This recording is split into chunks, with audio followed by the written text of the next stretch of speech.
When the heavens opened up and the bucketing rain started to fall on Brisbane in 2011, it wasn't looking like the sort of place where footballing history was going to be written. Suncorp Stadium, the Brisbane Roar home ground, was hosting the Central Coast Mariners in the A-League Grand Final. Just days earlier, flooding had been so bad, the groundsman had to swim across the field to get to the other side. The two teams were locked in a fierce battle, with neither able to take the upper hand. And as they looked up into the pouring rain, the Mariners players would have felt happy, like it had been divine intervention. They were facing the greatest team in the A-League era, and they could use any help they could get. But if they looked across to the technical bench, the Brisbane coach was unfazed. For Ange, this moment, this match, and this rain was just a drop in the bucket. He'd been through a journey which had taken him from brushing shoulders with Ferenc Puskas in Melbourne, fighting with Aussie journalists on live television, to being expelled from his nation, demoted to coaching in the third tier on a Greek island. This is the story of the greatest team to ever grace the footballing fields down under, and the man who created them. Before the arrival of Ange to the Brisbane Roar, the club had been in a bit of a pickle. The men caped in orange have a proud heritage. Just like most teams in Australia, they were born out of a migrant community. For Brisbane, it was the Dutch connections, which can still be seen today. But results were hard to come by. In fact, for Brisbane, they never had before. 2 A-League finals were the highlight of their professional history, consistently in the top half of teams, but never the one to stand out. The most memorable moments being the bouncing orange fans in the stands. Ultimately, everything came crashing to the ground in 2009, when their manager, Ferenc, was arrested for drink driving. Again, he was immediately fired, and the club ended the season rudderless, plummeting to within 1 point of last place, destined for years of turmoil ahead. But here they were, just 1 season later, with Ange at the helm in the grand final, pinning the Mariners back, playing some of the finest football the league had ever seen. And as the rain started to fall and the 50,000 fans in the stands watched on, there would have been no doubt in their mind about how this game would end. Because this time, it was different. The fans had watched their team's fortunes flip in 1 season, from last place to first. They had watched them go on a 36-match unbeaten run, an Australian record, and lift the premiership with record crowds in the process. The Roar were not only the best, they were also the most entertaining. I'd love to come to the tournament, but I see it on the TV. I don't have to be there. Your results are standing. Your results tell everything, Ange. You're not paid to win training sessions, Ange. You're not paid to win training sessions. You're paid to qualify these teams through AFC. That's when I watch the games. I watched them against China, they were rubbish. Against South Korea, I agree with you 100%. They should have beat us 8-1. It's hard to imagine this man getting another opportunity to work in Australia after getting ripped apart on national television for his work with the youth national team. And he's on record stating the very same thing. But this is Ange Postecoglou we're talking about.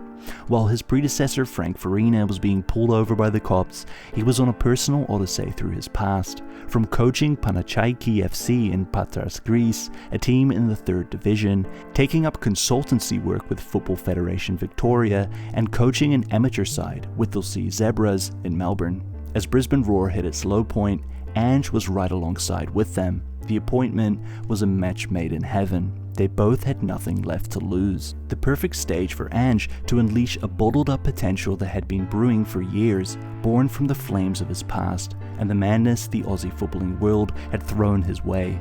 And this combination had been the perfect catalyst for Ange to emerge as one of the greatest footballing minds from this part of the globe, from down under to the top of the world. The son of Greek migrants, he was born in Athens and brought to Melbourne by his family at an early age. It's where he first made his mark as a player for South Melbourne. Almost as a story out of Greek mythology, it's here where an unlikely meeting took place. He would cross paths at the bottom of the globe with one of the most influential footballers of the century, Ferenc Puskas, who after his storied career in Europe had relocated to Melbourne to coach in the Sun. One of the Hungarian magical Magyars who had revolutionized the game in the 50s, creating the building blocks of attacking football today. There had been a direct link between the old guard and the new, a passing of the attacking footballing torch to a young Greek migrant in southern Melbourne. Ange would drive his manager to the ground every day, and they would talk tactics for hours. It's in his little car where the embers had been stoked, and it's in Suncorp Stadium where they would be lit ablaze. To most fans' surprise, the grand final in 2011 had gone to extra time, and in the 96th minute, the Mariners scored a scrappy goal from a corner. 5 minutes later, they executed a perfect counter-attack, making it 2-0.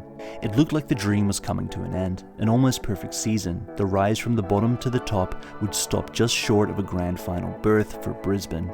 But when Ange built his team, he leant on principles that stick with him to this day.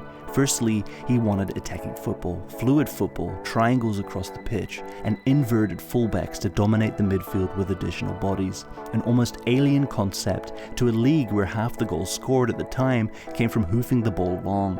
Brisbane Roar under Ange would lovingly be referred to as Roarcelona for the way they played for years afterwards, a style of play which earned them the premiership comfortably.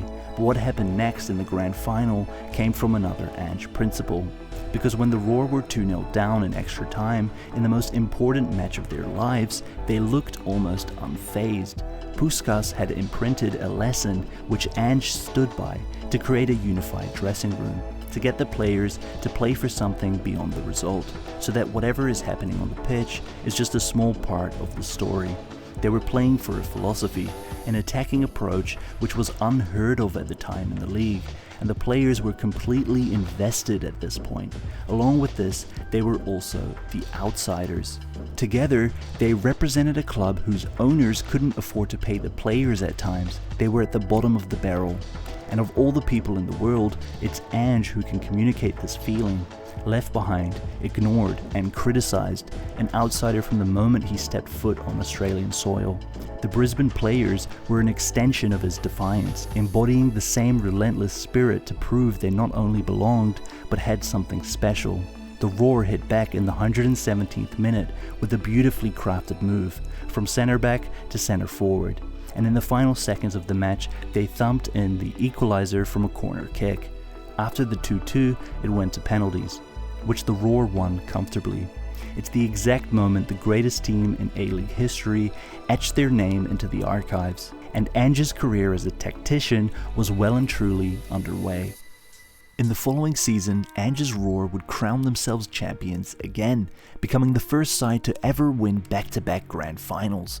A week later, he was gone. In true Australian footballing fashion, behind the scenes the club had gone bankrupt, and the league had to step in to take over the license. Through their recent successes as Roarcelona, the team had built on the back of their grassroots support to become the most widely followed team in the country.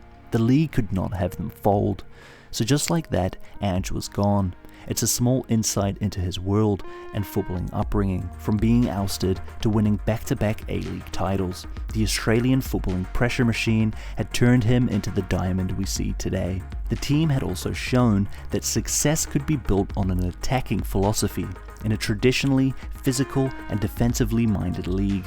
Football could be beautiful and effective at the same time. Ange's background built the foundation for all of this. He was always doing things differently. His CV reflects this, from amateur coaching to international football, before getting a proper domestic chance in Japan and ultimately Celtic, propelling him into the mainstream. It was never going to be a run-of-the-mill journey for him the moment his father decided to move his family to Melbourne from Athens. At Tottenham, he has stated that even after all of the amazing footballing influences around him, from Puskas to the Australian Golden Generation, it was his father who had left the biggest impact. He sets up every game with the thought, would my father find this game entertaining, and builds his plan from there. His journey is filled with criticisms, where commentators question his tactics and how he sticks to a philosophy which often backfires, but it has always been sticking to his principles that worked for Ange. It's what he will continue to do as his career unfolds at the pinnacle of the game. And it's what brought the Brisbane Roar across the line in the final moments of a grand final where the greatest team in Australian footballing history was fully realised. I hope you enjoyed this video. If you did, don't forget to give it a like and subscribe to my channel for more videos like this. Feel free to leave any thoughts in the comments below. I read every single one. Have a great day and goodbye.